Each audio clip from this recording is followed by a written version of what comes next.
Thanks, Indra. Hi, everyone. We're going to go through the presentation around generative AI in a bit. Just wanted to let you guys know that the whole session will be divided into two parts. So we're going to be talking about generative AI in general, and we're going to be focusing about one of the most common use cases that everyone been talking about, and which is actually applicable across all the industry, which is the enterprise knowledge base. It has it does find its application across many industries, and there have been certain organizations who have implemented that successfully and have gained high impact to it through their processes. And the second part will be a live demo that Indra will be taking you guys through it on the Azure platform and how OpenAI and generative AI services can help you to achieve that. So before we go ahead, Indra, next slide, please.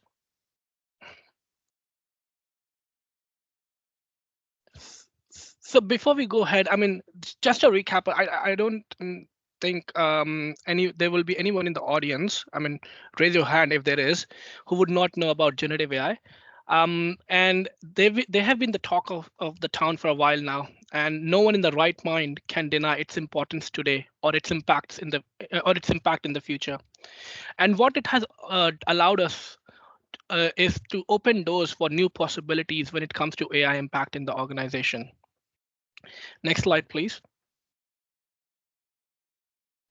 And when we talk about opening new possibilities, what it has allowed us or any organization to do is just previously you had to build teams for any kind of AI mission that you want to have, but this has allowed you to start at 70% of your journey and has done the job already.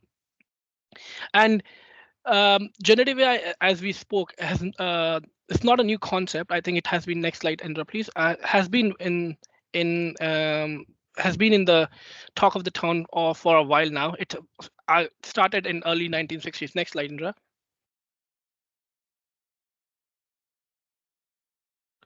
So it has started early in the 1960s, but and it's been a long journey when it comes to LLMs and AI. However, in the recent 1.5 or 2 years, everyone knows that it has seen a considerable amount of development. Recently, this year itself, we have got GPT-4 launched, Llama 2 launched, RAG 2 launched, and the community is making quite an advancement in this technology. Next slide, Indra. And with that, there are organizations who have, as we spoke, organizations who have already implemented some use cases. One of the most common use cases that we spoke about was enterprise knowledge base. And there are companies like BuzzSumo, Safera, GitHub Pilot, Copilot, everyone would have heard about them, Synaptic, and Medical Artrace, who have implemented this solution to create great impacts in their for their organization. For example, BuzzSumo, which is a highly well-known platform or social media platform or social media aggregator platform, have used generative AI to create AI-powered headlines that has seen a click-through rate increase in the click-through rate of about 17%. So that's exactly what we're going to talking about today. We're going to talk and we're going to demystify how do you implement an enterprise knowledge base within your organization using Azure platform. Next slide, please. So there are two ways to do that on Azure platform. One is the embeddings approach, which is more similar to the traditional NLP approach we used to have. However, with that advancement and with the availability of new models like the GPT-3 or GPT-4, it has been much more easier. And over here, you can use, in this approach, you could use the Azure OpenAI embedding model to create vectorized data. And then the vector search is a feature that significantly increases your semantic relevance of any search result. And the other one is Azure Search approach. Now, Azure Search approach basically is Azure AI Search is a service that allows you to search and retrieve relevant text data based on user query. So everything that you would do in an embedding approach is basically Microsoft has now come up with Azure AI search service that automatically does it for you. Now this service supports your full text search, semantic search, vector search, and hybrid search. And we're going to talk about how this works. But before we get into that, let's just go through and revisit some core concepts that would be used in both of these methods. Indra, next slide. So first one is Azure Open AI Service. Now, Azure Open AI Services, as we discussed in the last slide, it provides a REST API access to the OpenAI's powerful language models, whether it's an OpenAI embedding model, whether it's a LLM, whether it's a image model or a video model that for the likes of GPT-3, GPT-4, GPT-4 plus Vision is now available in preview as well, which Indra will take you through that when in your demo. The next one is Azure AI Search. As we discussed, it's a search as a service solution that is being provided by Microsoft that provides secure information retrieval at scale. The next is chunking. Now, chunking is a process that involves partitioning of large documents into smaller chunks to extract relevant information. And it is quite an important process when we talk about building an enterprise knowledge base solution. Let's try to understand that with an example. So normally, an Azure OpenAI model will have has a limitation of maximum length of 8,191 words that it can process at one time. Now, if you have a document that is a very large document, it will cause issues and it will quickly hit the rate limit of the processing that OpenAI model can do. And simply because a token, basically, which is the processing unit for any OpenAI model, approximately is comprised of 4 characters. And if we go by that logic, that leaves us with only 6,000 words. So now you can see if the document is quite large, you will start hitting the rate limits. And that's why chunking becomes very important as a core concept over there. And then we've got tokens. Everyone understand tokens is basically tokens is a collection of approximately 4 characters that is used for processing by the OpenAI models. Your TPMs and RPM. TPM is your token per limit, which is a configurable setting in your OpenAI models. And what it basically says is that it defines the number of tokens the OpenAI model can process it in a minute. And the RPM is the request per limit. It defines the number of requests an OpenAI model can process in a minute. It's quite different, but it's also related as well. So it's basically, let's suppose you can understand it from a way that 4 people are sending an OpenAI request at the same time. So that or making a query to the OpenAI model at the same time, that becomes your request. But within a request, the length of the request will decide the number of tokens. So your TPM gets spread across your number of requests as well. And that's how it related. Normally, the ratio is around 6:1. And that's how the TPM and RPM gets calculated when you're using an OpenAI model. Indexing. Now, this is a process that is used by Azure AI Search Service to create search indexes for information retrieval. For analogy, let's try to understand search index is basically a table. You can think of it that as a table wherein your documents are basically rows or information that are available in that search index. And one of the key important attributes for any search index is the document key, which is a unique identifier that the Azure AI Search Service use to reference the document while giving you the response back. The next one is embedding. Now, embedding is, I think it's a well-known concept in terms of data when it comes to data science or NLP, which is a mathematical or a special format representation for any textual corpus or any textual data, which is basically gets converted into a vector and gets stored into a vector store. Coming back to vector store, as we discussed, that embeddings are the mathematical representation or special representation of the textual data that gets converted into a vector, and vector store is used to save these vectors in there. As of now, there are a couple of options available on the platform, Azure platform, which is your Cosmos DB, we've got Redis, we've got Azure SQL now available that can be used as a vector store, and then you've got PostgreSQLs. But outside Azure as well, there are many more. One of the prime example, and then that everyone is talking about, is Pinecone. And the last one is system prompt. Now, system prompt is similar to your prompt, or the user prompt that basically a user types in, or a user query that they make to an OpenAI model. The only difference between the system prompt and the user prompt is system prompt actually defines the role or the behavior of OpenAI model.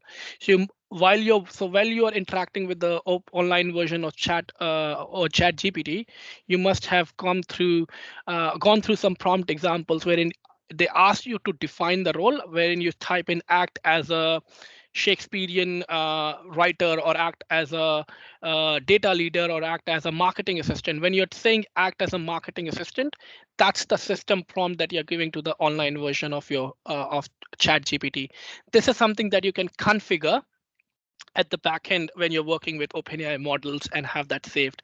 And this helps us greatly when we're talking about different use cases when you're trying to deploy or in the organization.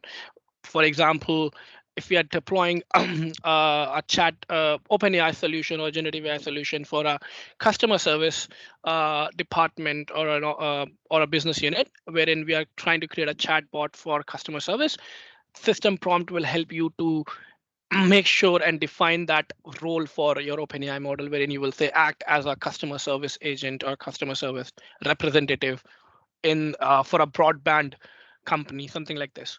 So that's where system prompt is going to be very useful. Cool. I'm going to take a break for 30 seconds and see if there are any questions. Yeah, any questions?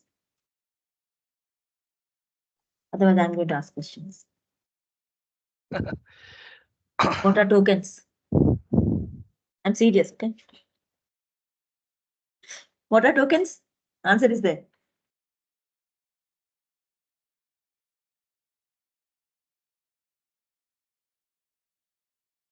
Yeah, four characters in one token. Yeah, very good. We didn't get any swag, sorry. So, any other questions that you have? TPM, RPM. What is TPM? Tokens per limit. Oh. Well done. Well done, Vaishnavi. RPM. Request per limit. Okay, very easy questions, right? Okay. You have all passed. Okay, sure, you can go. Cool. Thanks, Indra. Moving on. So now, when we have gone gone through these some of the core concepts, let's try to demystify what we understand by embedding approach and how it actually works. Now, within the embedding approach, there are two parts to it. One is the embedding creation, which is very similar to what we have been doing, or you guys must have studied with NLP courses that you must have taken, is how do we create embeddings and vectors out of the textual data that we have got at hand. And the other part is basically the query and retrieval, which normally is all relates to RAG.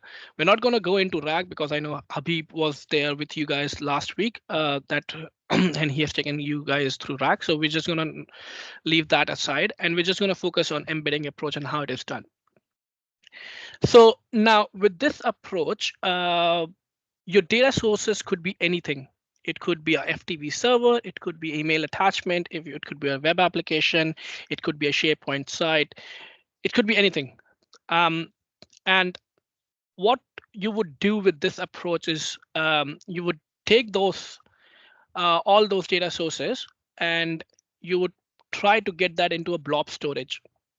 And how would you do that? I mean, there are ADF Azure Data Factory that is a integration data pipelines as a service that is available. You can configure it from there, or you could use logic apps, or you could use function apps. All these things you could use and pull all that data and ingest that into a blob storage. From blob storage, once the data is available in the blob storage or ingested in the blob storage, you would configure an Azure function to extract the text from these documents.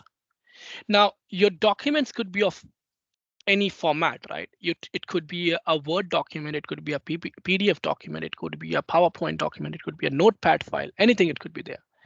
So the way we look at it is that there are documents that are searchable and there are documents which are not searchable. On top of that, the document could be in any it could be in any language. There could be textual data in the form of image as well that you would want to extract. So if those are the cases wherein the document is not searchable, like in terms when it comes to PDFs or images, or if the document is in another language, not in English, or not in the language that is for use case, there are Azure services that are available that you can leverage on. For example, Azure Translator for transforming or translating the document into a language that is required for this use case, or Azure AI document intelligence that can help extract text from the PDF or from the image and all that. And then the core process or the core need here is that we need to extract the text from the documents. And based on whether the document is searchable or non-searchable, like for searching, you can use Python codes with Excel, CSV, Word, or text files, and you can rely on other services. You extract the text. And once the text are extracted, you do chunking on top of that. So now again, as we discussed, large corpus of data gets divided into smaller chunks. Now chunks could be you could decide whether you want to go for a variable size. I'm not going to go in detail on there, but you could decide whether you want to go for a variable size chunking process or you want to go for a fixed size chunking process. This something that you would need to think based on the use cases and based on the document size that you have got, or the document that you might receive in the future as well, because it's not going to be a one day solution. I mean, obviously you will keep on getting data and you will keep on getting documents as well. So that's a decision that you will have to make, whether you want to go for a fixed chunking size or you want to go for a variable chunking size. But the core thing is that once the data has been extracted or when the text has been extracted from the documents, a chunking process will take place, which will divide the large corpus of data into chunks. And from there, you could leverage the OpenAI embedding model to convert each chunks into embeddings. As we discussed, embeddings are basically, again, the vector representation or mathematical or special representation of your textual data. And these chunks, when converted into embeddings, will be stored in your vector database. Now, again, you have a choice of Azure Cosmos DB, your SQL database, your Postgres server, your Redis. The choice again will depend upon the use case, the tech stack that is currently available in the organization, and then of course cost is always going to be the biggest limiting factor. Some of these databases incur a lot of cost and also have a lot high learning curve. For example, Cosmos DB. Also, it's quite a complex architecture when it comes to Cosmos DB, and indexing becomes quite taxing or quite difficult, and managing those indexing become quite difficult when it comes to Cosmos DB. But again, it has its own advantages when information retrieval is quite fast as well. So it depends upon the use case, depends upon the technology stack that is available, depends upon the other limiting factors. You will have your choice. You could decide on the choice of vector database wherein you will store your embeddings. or the vectors basically. So now that's one part wherein you have what you have done so far. You have taken the corpus, or you have taken the text, you have did a chunking, you have divided the text into smaller chunks, and then you have applied embeddings on top of that using OpenAI embedding model, converted that into a vector, and stored that into a vector database. Now the next part is query and retrieval, which is the end user part. And how does that work is um, you will have your web service, basically your app service, whether it's going to be web a portal wherein which will be act as a medium of user interaction between the OpenAI solution that you are building and the user. I think Microsoft does have default web services available that you could easily leverage, which Indra will show you, easily leverage to spin up a web app quickly enough for a MVP or a POC. And then so the user will send a query through your application, through a web app or any other application that you have built. And we're going to do the same process of embedding to the query as well, or the prompt as well. So we're going to convert the prompt into embedding as well.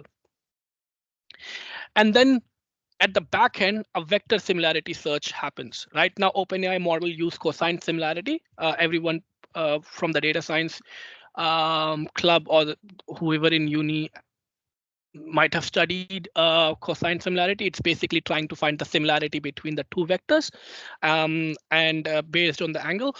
And that's what happens. So a vector similarity search in the database based on the query that user has input retrieves the top matching content based on your query vector. And then the top matches along with the system prompt, which you have already defined based on whatever the use case that you're deploying, are fed into the OpenAI large language model, which is such as GPT-3 or GPT-4. And that's it. And then once that is done, you get back the response, or the user get back the response for their query. And it's basically, it could be a top 5, 10, you can decide how many search documents you want to return back to the user. So you can return back those top 5 matching documents or matching content based on the query vector, and you have your answers over there. Cool. So that was your embedding approach. Let's look into the Azure search AI search approach. Indra, next slide, please. Before you start the next slide, just any questions? Yeah. I have one question. My name is Prashant. Okay. Yeah. Go, Prashant. What if the query from the user doesn't have too much of context? Suppose like he just gave the one word prompt. Okay. So in that case, if we search, we're not able to grab the correct documents, right? Exactly. Something and good question, Prashant. And that's where your system message will come in play. So when you're defining your system message, you could say, if, for example, when you go to chat or GPT, if there is no answer, it comes back with an answer, right? I don't know about this answer, or I have not seen this, something like that. So that's where you can define your system message in such a way that if you do not find any match, give this whatever the response you want to give back to the user, you can define in the system message. For example, hey, the search query or the query prompt that you have given, it's not sufficient to do the search. Try to elaborate or try different prompts, something like that. So just in case if nothing happens, or if the OpenAI solution is not able to find any answer, you can configure that in your system prompt. It can be a standard response. Yeah. Understood. And next thing is like the way you define the process. To me, like is that could be very long running task, basically getting from the prompt to the response, because you can see that it involves a lot of steps. So it doesn't. It looks like involves a lot of steps, but it is not a long running process. Once the vector embeddings and everything else are stored in the vector database, that vector database actually helps your retrieval to be very fast. So while it is explanation, it looks long, but it's not actually. Understood. Why I'm saying because we had to do embedding of the query, and the response also goes through the LLM with something like that. So it's okay. So I mean, I haven't done that, so just Yeah, That's so it. of course, the first part, which is the embedding creation, you would do before you go ahead and publish your solution to the user, right? So that's, let's suppose you can talk about in a very general sense. You could think of this as a data processing, pre-processing, feature engineering step of any model that you would do when it comes to data science models. So that's something that you would have already done and would have saved the embeddings and everything else in the vector database. And of course, all your platform would be configured. And yes, the query embeddings happen on the fly, but it's quite fast. Okay, good. Thank you. Thanks, Prashant. Okay. Okay, don't know your name.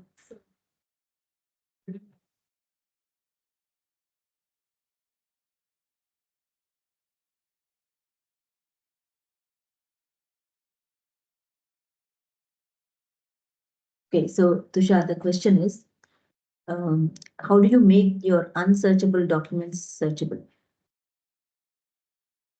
Which you mentioned in the beginning. Yeah, so it's basically, I mean, I don't see a scenario wherein your document will be unsearchable as long as you are doing the indexing and everything. So when there is a document, let's suppose, and the question is like, okay, I mean, let me try to rephrase this question. Once you have done or your embedding and you have all that stuff you have done, and let's suppose there is new data available, there's new documents that have come across, you will have to I mean, it's as simple as that. You'll have to go ahead and do this process again and save the embeddings. Rerun the index, basically, and then it will be searchable. Okay, thanks, Tushar. Any other questions before we, yeah. Yeah. How do you decide like either the chunk? Like how is the relationship between chunks like are they like the roles and for in the daily work? Okay, the question is, how do you decide the chunking process?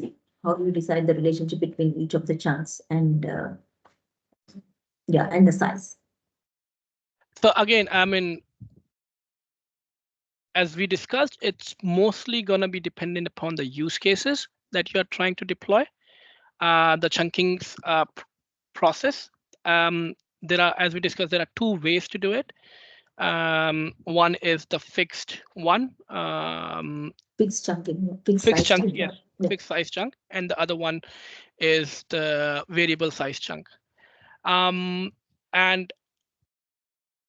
you will have to think about how many words that you want to have in a particular chunk based on the model or limits that you're using and the token limit that it have right now. For example, and the other thing that you will have to think about also is semantic meaning as well of those paragraphs. For example, you could define a chunk to have 200 words, and then you can allow that chunk to have some kind of overlap between like 10 to 15% of the content. When I say overlap, think about you have a big textual document and you're dividing that into chunks. It is not recommended, and it's not almost impossible as well to say define a chunk in such a way that only certain words will be in a particular chunk. There has to be an overlap to retain the semantic significance as well. So that's how you would have to think based when it comes to chunking. Does that answer the question? Not sure. Yeah. Any other questions? Yeah.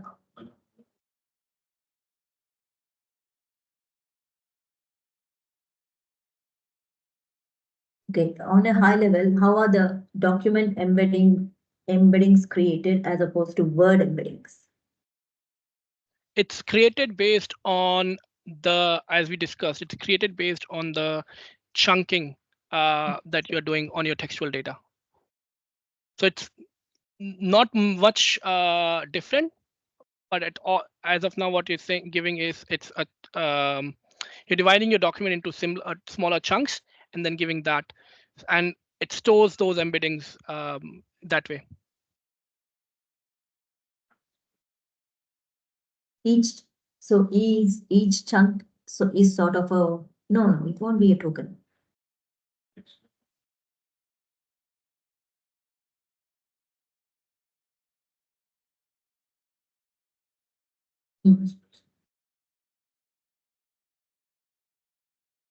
So for even if you pass one word, it will create a couple of embeddings, right? Few embeddings. So when you pass the chunk as well, you will create it will create a few embeddings. So yeah, for the entire chunk.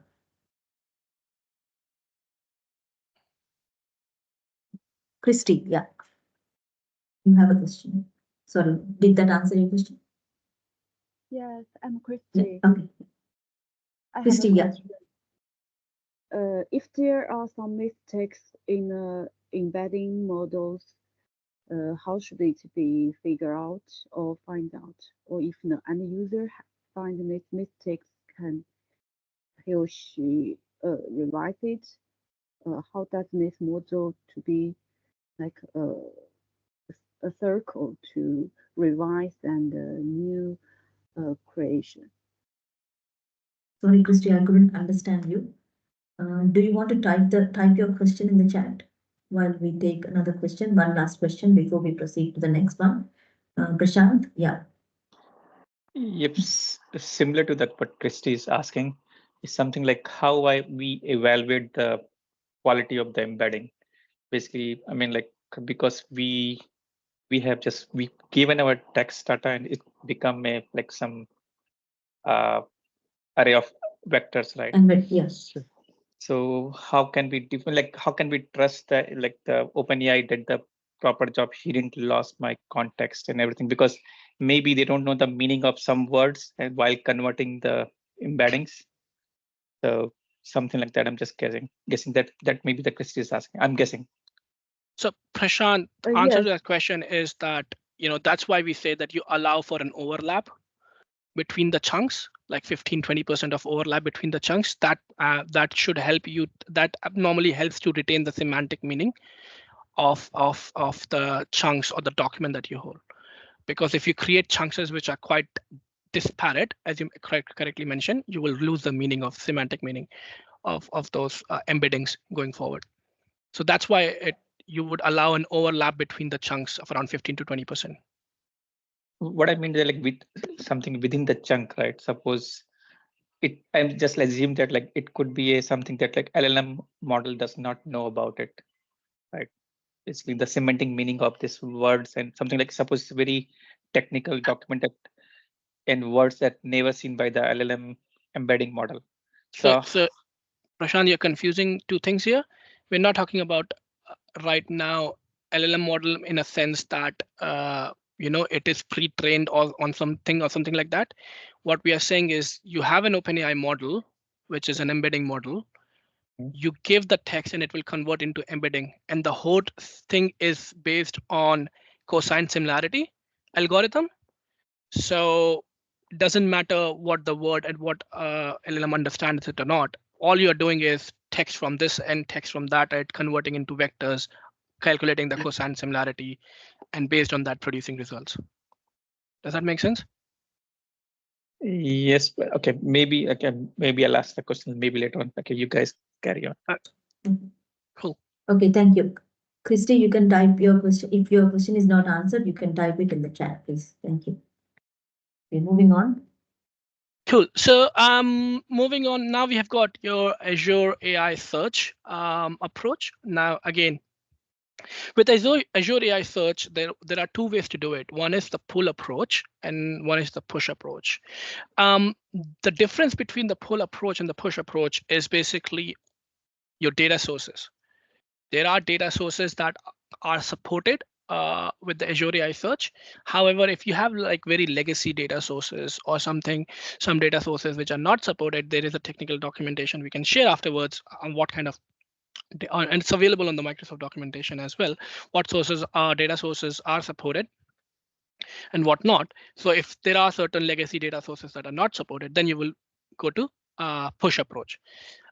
However, if we are talking about if the data sources are supported, then of course pull approach works. And again, the process is same. You would go ahead and collect from all your data sources. You will dump everything in the blob storage, and this is and put that into a blob storage from, all your documents or all your data from different data sources into a blob storage, and put it there. And this time, rather than these document being converted into you defining Azure function to take this document, convert that into a chunks, and then using an OpenAI embedding model, your Azure AI search can hook into those documents and do all of this for you. Now it could be one single blob storage that it can hook into, or it could be multiple sources as well at the same time. You can point the location of your data sources in the Azure AI search, which Indra will show you on the platform, how and can connect to those data sources and retrieve the documents or retrieve the information. And then Azure AI Search uses this to create a searchable index of your documents that are stored in your blob storage or any other location. This is done through a process called indexing, which we went through in the core concepts. And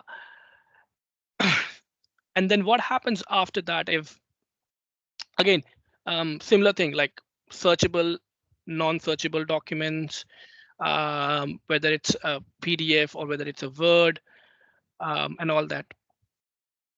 And so based on that, you can apply your AI enrichment to built-in custom skills in Azure AI Search to convert that PDF into a more searchable or an image, extract text from the image. And once that is done, your index is set up basically, which is exactly what we were doing in the embedding approach. But right now, this is being done by Azure AI Search service.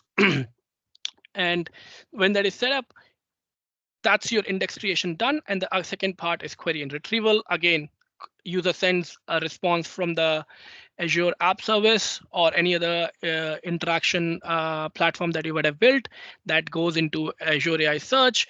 The same embedding process happens, and the Azure AI Search returns the information along with the query prompt to the user. So basically, what it is doing is Azure AI Search is doing all the job that was being done in the previous approach for you. The only difference is, why would you use an Azure AI Search as compared to an embedding approach? It's about the control.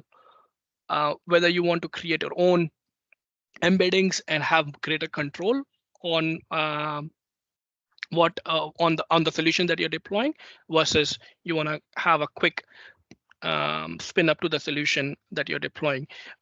This normally helps to prove the value in the organization because there's not much effort required. Of course, there is a bit of an understanding and platform creation, but then again, it's easier that.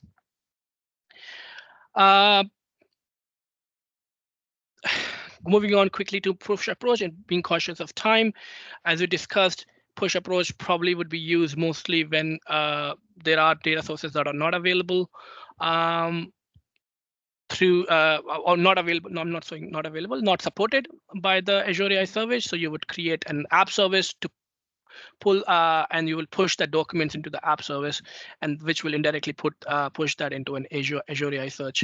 One of the advantage of this is the data or the information that is being given to the user is always up to date because you're pushing automatically documents into the Azure AI service, so Azure AI search service, rather than pulling the document from Azure AI search service. Apart from that, everything else remains same. Everything is happening behind the scenes in the Azure AI search service. Cool. Moving on, next slide. Cool. So this is how, this is like a one run through and three ways how you can deploy an enterprise knowledge-based solution. One thing that we at Data Engine are doing and how we are helping our clients is basically we are taking a step back and we are helping our clients to create a secured, production-ready landing zone subscription for adoption of more OpenAI models and giving them the capability to build on these new use cases. So if we talk about the product architecture that Data Engine works on, or that has developed for the clients, and what we deploy with the clients, you can see over here. 3 layers: infrastructure as a service. So we help them to automate the process of building the platform infrastructure when it comes to private endpoints, networking, DNS, your security policies, your RBAC, and your landing zone. On top of that, you have platform as a service or a data service layer, wherein we talk about, and we have the data architecture and also the OpenAI services that we help them to deploy, and then of course the interaction or the use cases wherein we discussed about web apps and everything else. So we've kind of created a secured ISO 27, which is a standard for security measures aligned landing zone, all automated, that could be deployed in an organization to quickly spin up a POC and leverage the value and quickly prove the value in the business for OpenAI or generative AI. So at this point, I think next one is demo. Indra, I'm not sure if, and Akash, if we want to take like a 5-minute break before we get into demo, or it's up to you guys. Continue? We'll stretch, maybe all of you get up. You can stand up and then stretch your legs. Don't move out of your place. Stretch.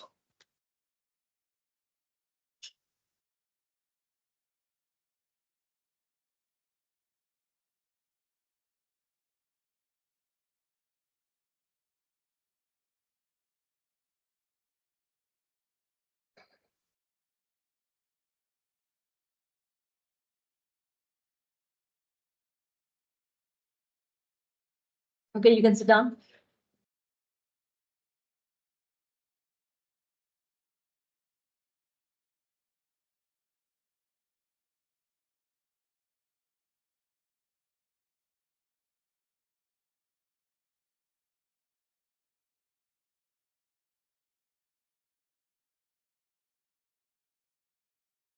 Any guesses where we are going to do the demo? Any guesses where we are going to do the demo? Of course, in this room, but what's the environment? Data engine. Who said that? Yeah, I couldn't see. Yes, it is Azure. Okay, how do we get to Azure? Anyone knows? What is it called? What's the environment, Azure environment called? Who said Azure? How do we get into Azure? What's the URL? I seem to forget the URL. It's called Azure Portal, okay? It's called Azure Portal. So I'm just going to type portal.azure.com. And then it will log me in straight away because I have logged in earlier, but whoever have, if you are accessing the portal.azure.com initially, you need to sign in, and you cannot use your Yahoo, Gmail, and Outlook accounts. You need to have a work account or a student account to sign in. And there are some free services that you can use, but I don't think Azure OpenAI is a free service. There are some, what do you call, prerequisites, which I want to go through before I start the demo.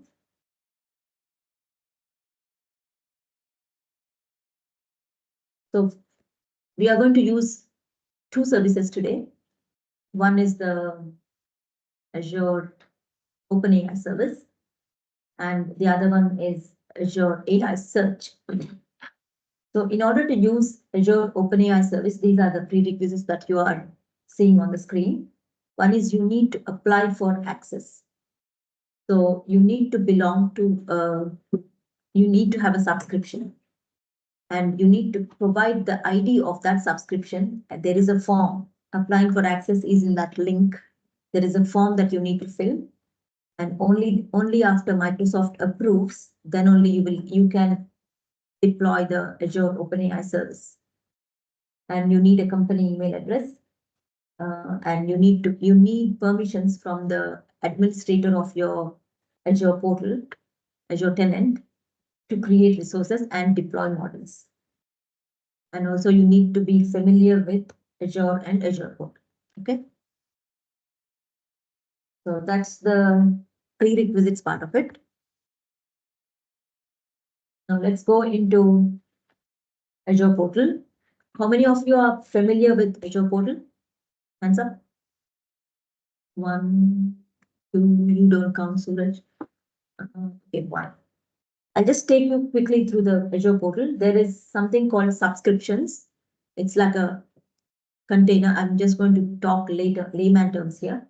So inside the subscription, you will have resource groups. So I'm clicking the subscriptions. I have 2 subscriptions here. One is the OpenAI testing subscription. So that is the subscription that I'm going to use. So you need to have an Azure subscription created. And within this subscription, you will have resource groups, and within the resource groups, you will create resources. So I have quite a few resource groups here.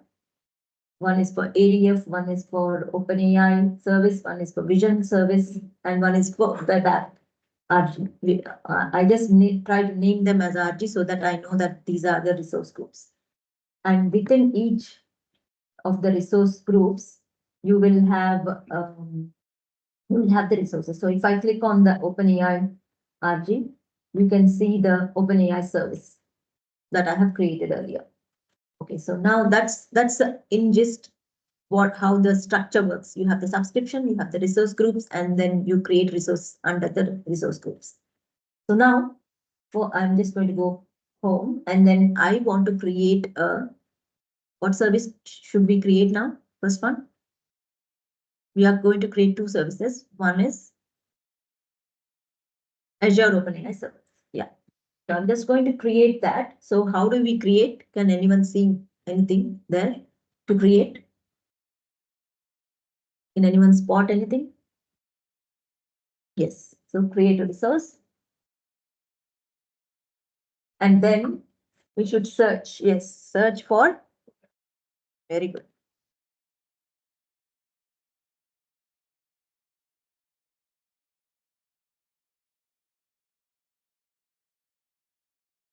Okay, so can you see Azure OpenAI? Just click on that. And then just create. Easy. Okay, this is where you see the subscriptions and resource groups and regions and stuff. Okay. So I'm just going to create a new resource group, and I'll call it UOADSC RG. The reason why I'm creating this resource group is it will be easier for me to create the resource, delete the resource group later on, because this is just a demo. And the region, there is no New Zealand region, so I'm just going to choose Australia East region. And we need to name this instance of the OpenAI that we are creating. So I'm just going to name it as DSC OpenAI instance. Okay, and then pricing tier. There is only one pricing tier that is available, S0, which is easy for us. Okay. If we are creating in an enterprise organization, we need to worry about these networks and tags and stuff. At the moment, I'm just not going to worry about those. I'll just say all networks can access this one. And then you can give some tags. Then this will evaluate and then give us a brief summary of what we are trying to do. If you are okay with that, just hit on create.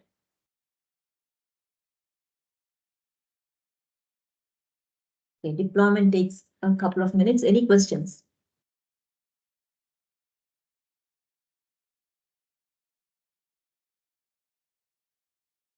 Any questions? No. Okay.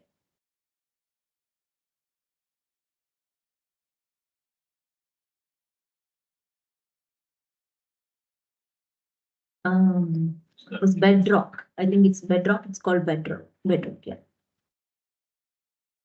I don't know whether it's equivalent, but yeah, there is Bedrock, where you can create, you can use generative AI. Okay, so your deployment is complete. Now you can go to the resource. Okay, so now this is the You can see the overview. In the overview, it creates endpoints and it creates keys, and it will give you a summary of which subscription it is being used and things like that. Now, here you see something called Azure OpenAI Studio, where you can uh, where you can look at the available models and then deploy the models. So I'm just going to go to the Azure OpenAI Studio.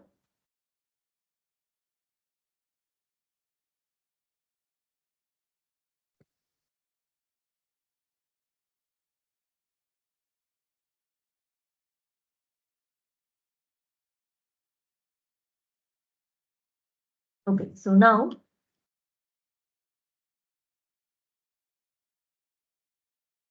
in the Azure OpenAI Studio, you can use these to start off with. But now, what I will do is I will go to the, because I want to deploy a couple of models. So I'm just going to go to the models menu under the management. And you have all these models that are available, which are basically OpenAI models. So I will deploy, one is the GPT-3.5 Turbo. So you just need to click on that and then just deploy. And when you click on deploy, you have to give a deployment name. I want to know that this is GPT-3.5 Turbo. So I'll just give that. And then here, you can use, for this model, you can do some content filtering if you want. And at the moment, it is using default content filtering. And your maximum tokens per minute is 1K. I'm just going to increase. I think the maximum token limit is 300K here. I'm just going to use 104K for this thing, for this project, and then I'm just going to successfully create that. And while we are here, I'm just going to create another one, which is in preview, which is cool stuff that we can see. So this is GPT-4, and it is vision preview. What it means is, if you have a computer vision service deployed in Azure, you can combine the computer vision capabilities of Azure with the generative AI capabilities. So I'll just demonstrate that for you. So I'm going to deploy that, and I'm going to give the name as Vision GPT-4 Vision. Then I'll just increase this also, and then go. So once you deploy, you can go and check in your deployments just to see what are your deployments. So these two models are available for us here. So now you can test these. Okay, so what I'll do is I'm just going to go into chat, and then you can see here, you can see the prompt, and you can select a template. So templates are, you can configure your chatbot to be a IRS tax chatbot, or a marketing writing assistant, or a Xbox customer support agent, or hiking recommendations chatbot, JSON formatter assistant, default. I'm going to use default, or an empty example, and then you can update that one. Once you choose that, it will ask you whether you want to update the system message. So it has updated the system message to, you are an AI assistant that helps people find information. You can change that to whatever you want if you want to. Okay, and here in the deployment space, you can see that there are two models here that you have deployed. I'm just going to use the first model first. And what this is doing is, it's just going to use the GPT 3.5 model of Llama. What is the GPT 3.5 model? Is it which service? Have you heard of that? GPT 3.5? OpenAI, yeah, that's what I wanted to. I just wanted to trick you. Okay, so it's from OpenAI, so it's going to use that. So I haven't given any of our own data at the moment. So we are going to just maybe I'll just say hi to see whether it's responding. And it is responding. Hello, how can I assist you? And any question that you want me to ask?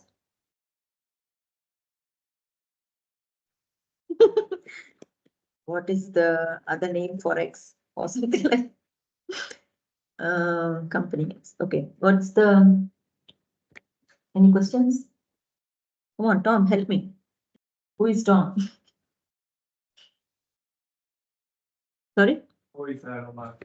Ah, let's do that.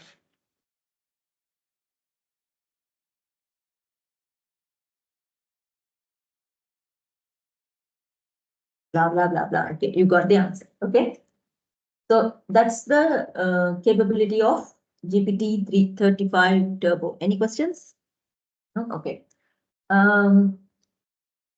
Now this you all know the GPT 3.5 limitations, right? What is the limitation? First and foremost limitation? Sorry? No, not up to date. Yes. So yeah, let's not use that. Let's go to and also I want to show you before we move on, just want to show you the parameters. So you can say maximum response restrict to 800, and then you can say you can increase the temperature, you can configure all these. And then here it shows you how many input tokens you have used. I have available 4,000. I have already used 1, 2, 3. Okay.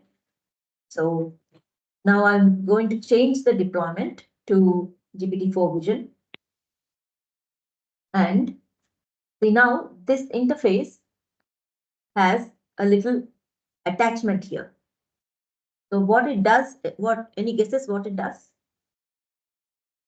Yeah, not upload files. You can add just upload image. Okay. Find some image now. Let's try and can't use that. Sorry. Oh God.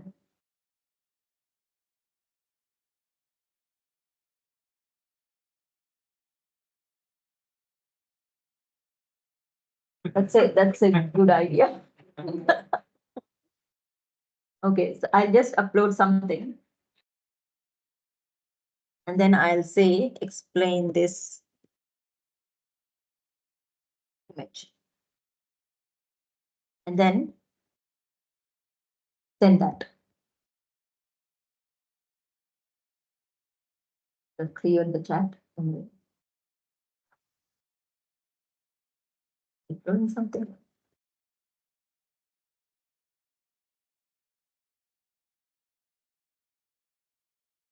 Clear the chat and upload it again. And I'll just go and change my system message template to Shakespeare. Because the other day I did something and then, oh, now it is giving. This image appears to be a group photo of several individuals at a professional event. They are wearing lanyards with badges and yeah, it's still generating. Okay. And I think it has completed now. I hope it still has that image. Let's see. I'm just going to ask one more question. Are there any logos?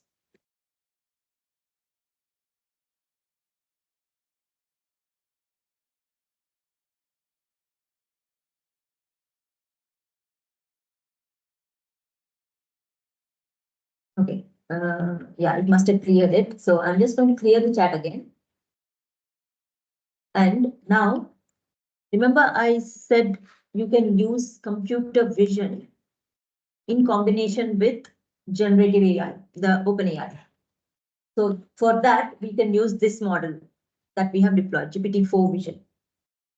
So for that, if I click on enhancements, which Tushar also was talking in his diagram. So if I click on this one, if I switch on the enhancements, you need to choose a computer vision resource, which we should create like how we have created the OpenAI resource. I have already created one. Hope that I have that. So yeah, this is the computer vision resource that I have created. So I'm just going to use that and then save that.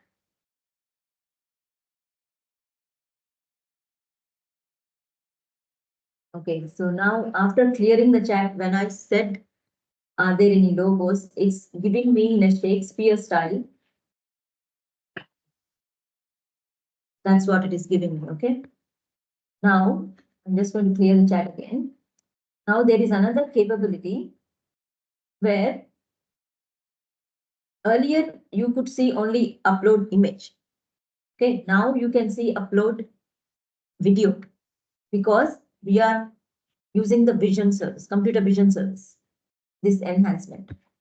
So I'm just going to upload a video, a macaroni recipe. It will take a little bit of time, maybe 30 seconds to load and ingest. Meanwhile, I'll just write playing this video. Once that ingestion is completed, then we will get the button to upload.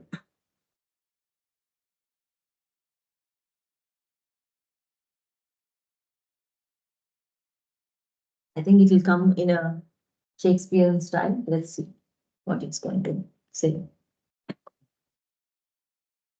Did any one of you took poetry as your subject? English or no? Okay. Otherwise, you can generate your poems. So let's see. A bit slow, but okay. Any questions so far?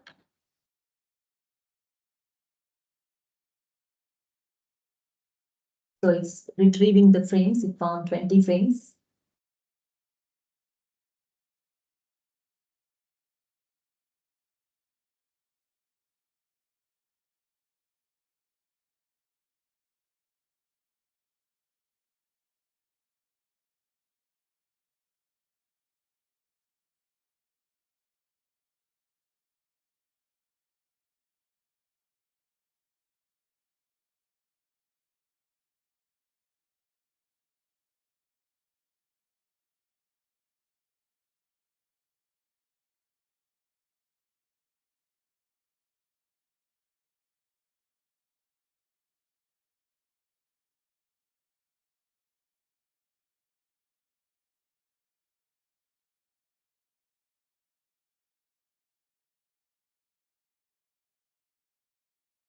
Can you hear me?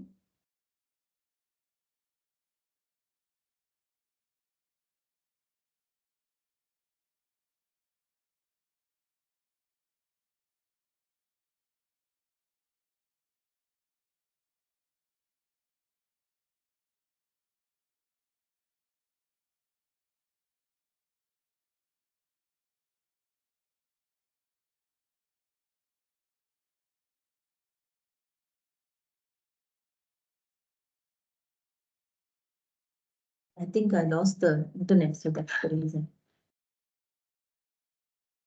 I'd have to. Indra, Patient's call failed. Yeah. Indra, we can't see your screen online. I think it's frozen. I'll share. Says content sharing is ended here.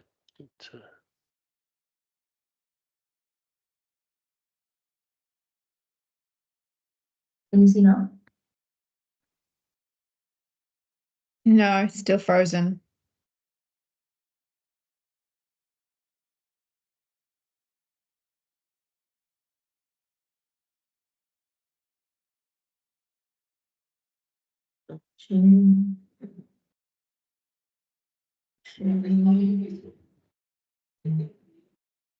What about now?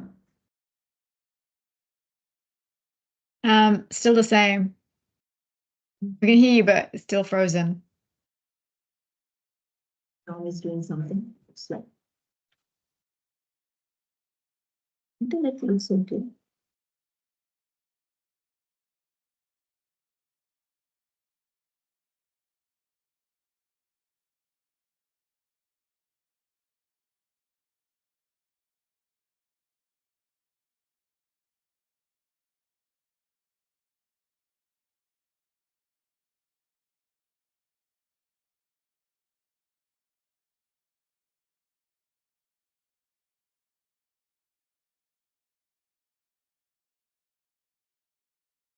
See whether this will upload. Can you see the screen now? Yeah, we can screen now. Yeah, I had to restart the process of uploading the video. So let's see.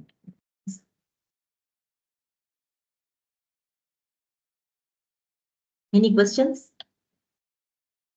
Any questions in the chat?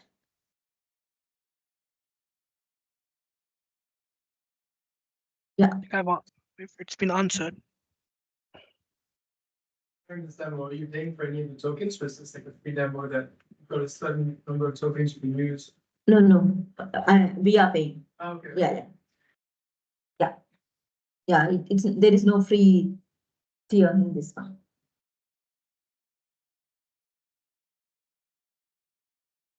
Okay, so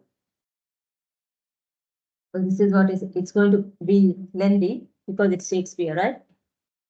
So in this moving picture, we lay our scene in a clue. Oh my God, I can't read that. You can see it for yourself. Online, can you see what it is generating? Yep. Yeah, so if you want to generate something in the Shakespeare, as a Shakespeare writing assistant, that's what you get if you upload a macaroni recipe. Okay, I'm just going to ask another question here.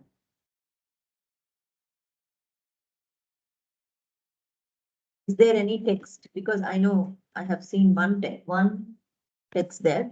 Did any one of you observe that text?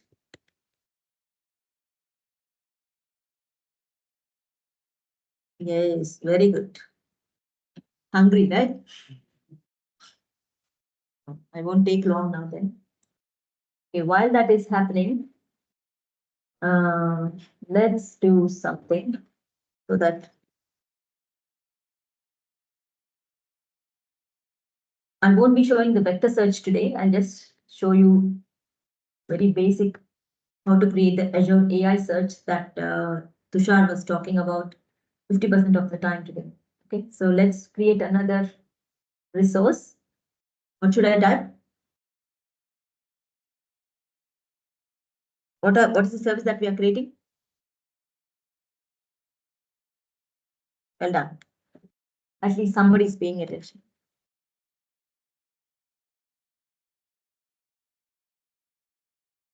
Okay, choose Azure AI search and then click create. I'm going to create a new UOA search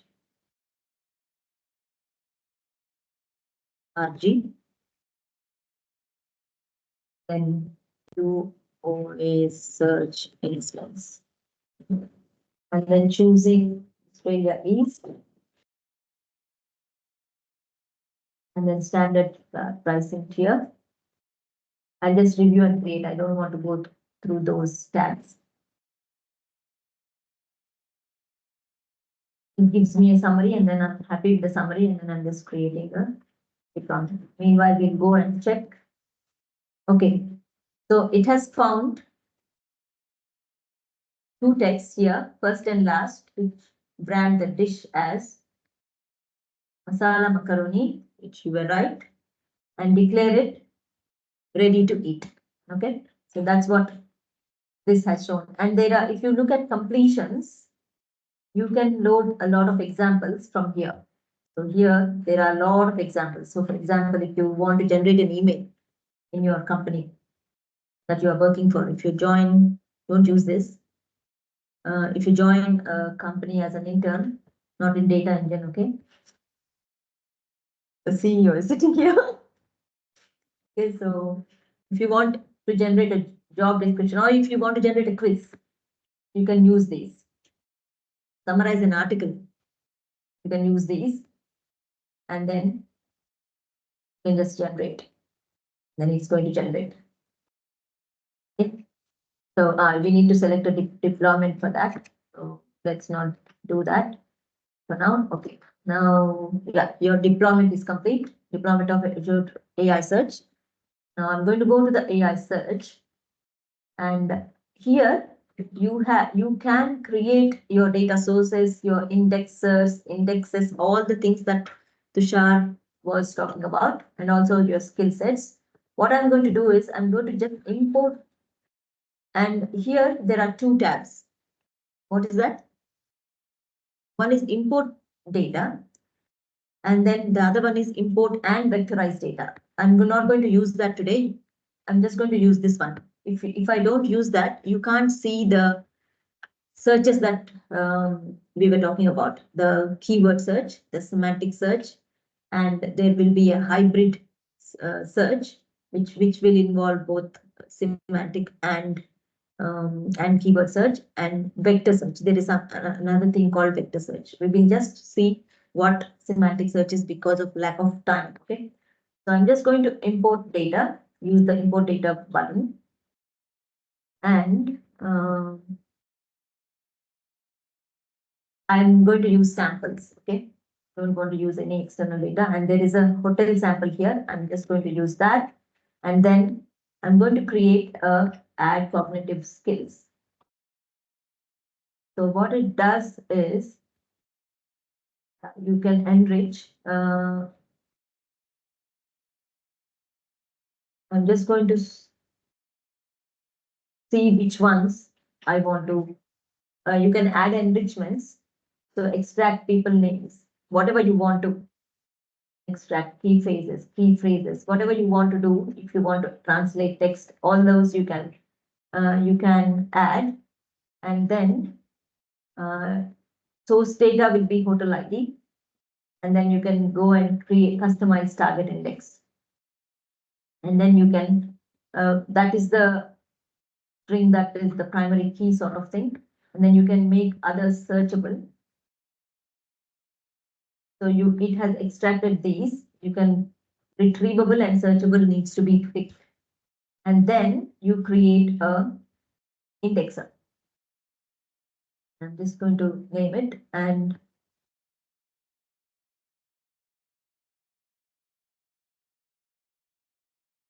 schedule can't be configured on samples. Okay.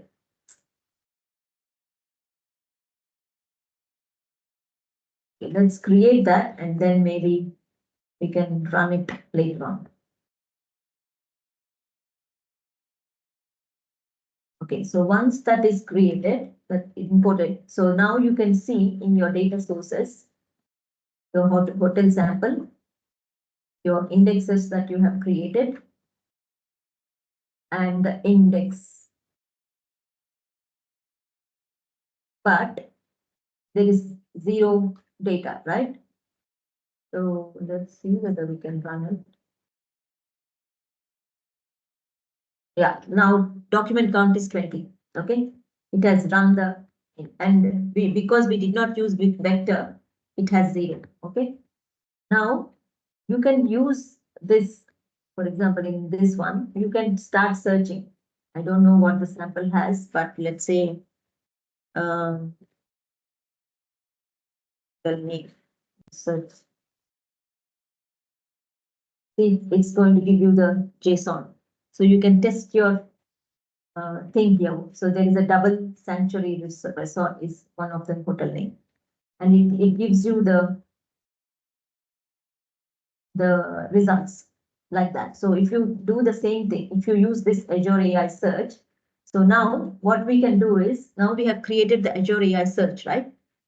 Now, if we want to use it in here, what we can do is there is something called add your data here. So if I click on this one, you can add a data source. And one of your data source can be Azure AI search that you have already created. So that's what I will choose. Other sources can be your blob storage, or you can upload one file and then you can try that out as well. So I'm just going to use Azure AI search, choose your subscription, and Azure AI search service is this one. And from that, if there are multiple indexes, you have to choose your right index. I have only one index, so I'm just choosing that, and then I'll just click next. Save and close. So once I do that, I'll clear this chat, and also I think in the prompt, I'm just going to use default. I'm tired of this Shakespeare. So I'm just going to use the default one. This is going to work. Wait, just say hi to see whether it is working. Okay. It's trying to stop it because I just typed I, it's thinking. See.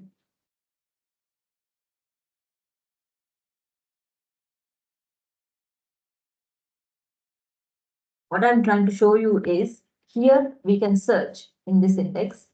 If we search the same thing, what is the hotel name or something like that, that should give the answer here. And what the indexer and index process has done is it has already chunked the documents, the sample that we have given, and then it is ready for our prompt and result part.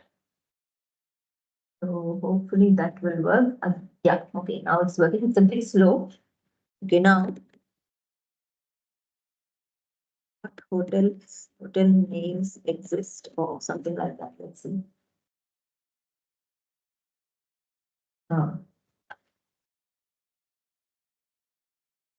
What are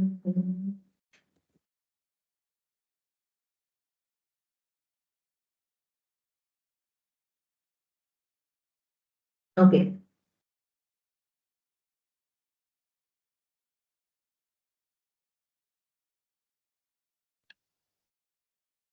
So it's giving you some answers, and also if you want, you all learn Python, right, in your data science. So if you want to deal with the Python code, you can just view the code here. And then you can work with it. You can configure your API keys and all these things if you want to modify some of the things that you want to do. And also from here, the last bit that I want to show you is once this is just a playground, right? This is a chat playground. But if you want to give a link to other people for them to use, you can actually deploy it to a new web app. So I'm just going to, and then you can create a new web app or update an existing one. I'm just going to create a new web app.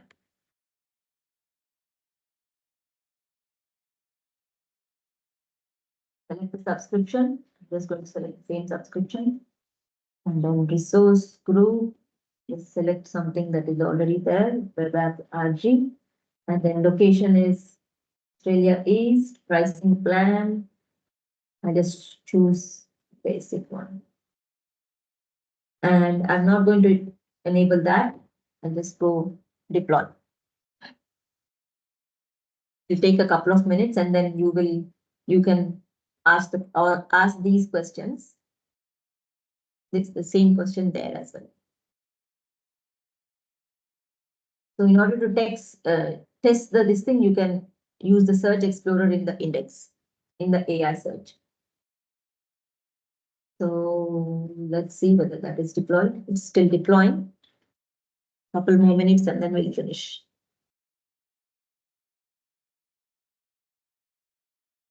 Yeah.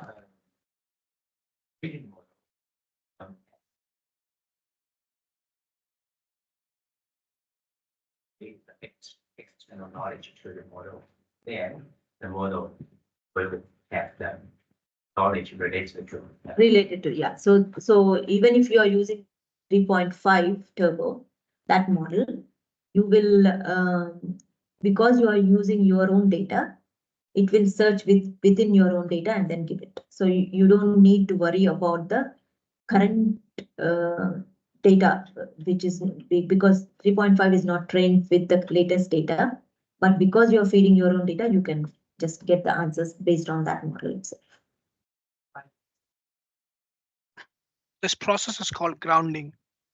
In what Mm. Indra was just explaining, it's called grounding.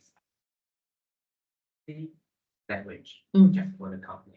Yeah, just for the company. Then you don't need to put that data in the, out there. So it will be just for your company. And also you can give the access to the web app only to few people. And when you can see that after the web app is deployed, you have to enter your login credentials. Only then you can chat with otherwise you can't. And if you have permission to use that web app, only then you can enter. Your credentials will work, otherwise. Yeah.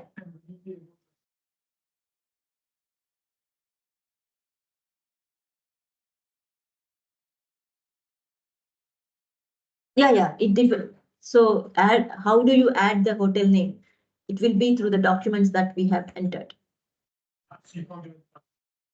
No, not via the chat. Yeah, if you want to do that, then you need to modify the code so that you provide an interface to add it, and then it gets added to the search part of it, where you are storing the data, and then you can do that as well. Deploying is taking a bit of a time.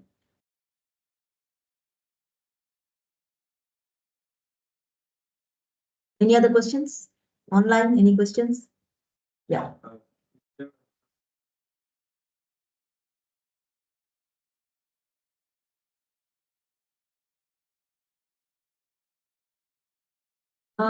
Okay.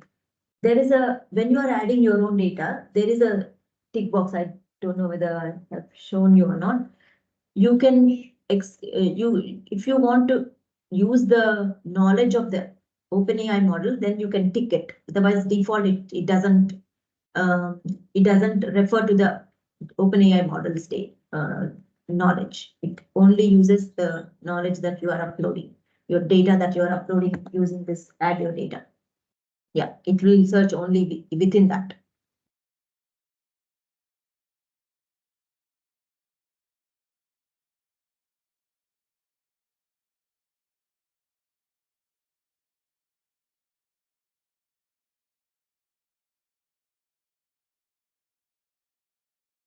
Any other questions?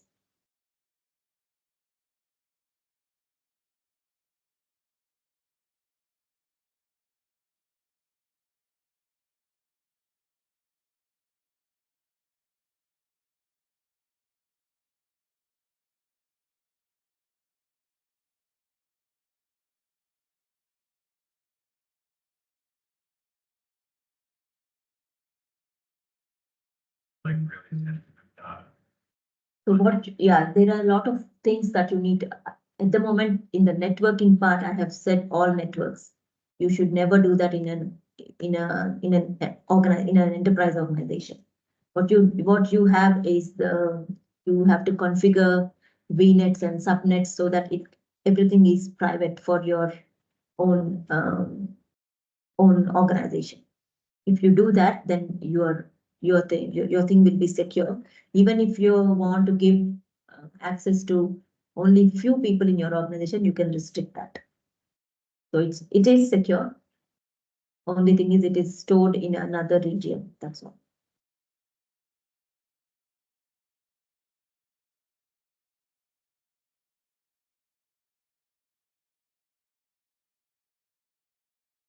Yes.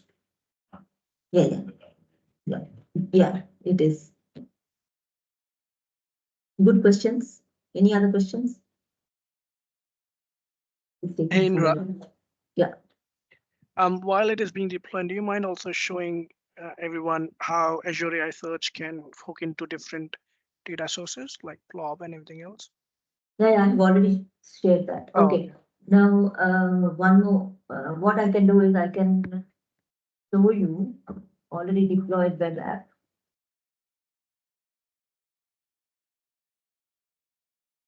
Yeah. Okay, so once once this web app has been deployed, it looks something like this. And I think the internet is really slow, that's why. Okay, let it start. I have stopped this web service. Once this comes online, then I can start it and then we can use it. Okay, so I'll start this one because we won't be able to, okay, successfully started. So this will be the link that you can give to internal people, not external, internal people. And what it does is slow.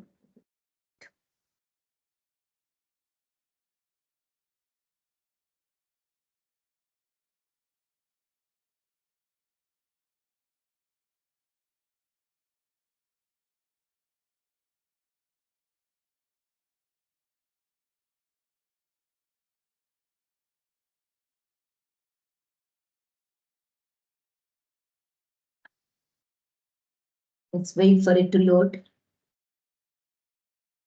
Indra, while we are Yeah. While we are waiting on the deployment, Waiting. just wanted to add here is in the slide deck that we were going through, there are pros and cons for each database.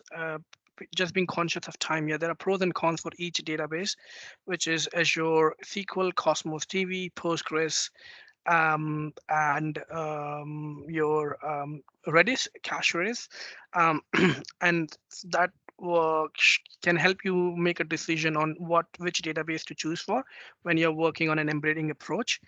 And then there is also pros and cons for the three approaches that we went through: the embedding, the pull approach, and the push approach.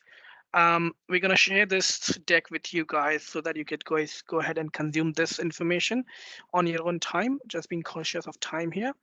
And there are a few use cases wherein, of course, generative AI are very useful and already being deployed in the industry in the last couple of years.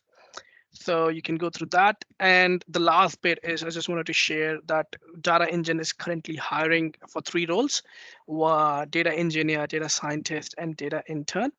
I'm gonna so reach out to Indra, Akash, or anyone else who are there right now with you guys to talk about more about these roles.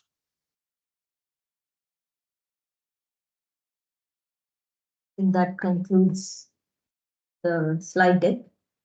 Let me see whether no. Internet is, yeah.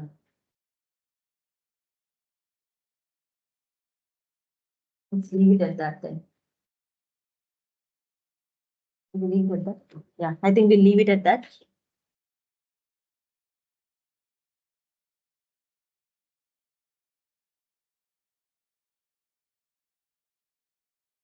So I think it might take a lot of time to set internet connection. Yes. So I think it would be great. We can wrap it up now, and that's networking session and food and drink outside prepare as well. So if you have any further question regarding to the session and also like Azure environment or OpenAI, you can ask Ikra and Akash. So they would be happy to answer your question. So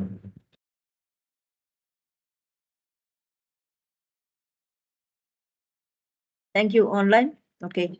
Thanks, guys. Thanks, Indra. Leave the meeting. Thanks, Indra. See ya. Great job. Great job, Tushar. Cheers, guys. See ya. Bye. See ya.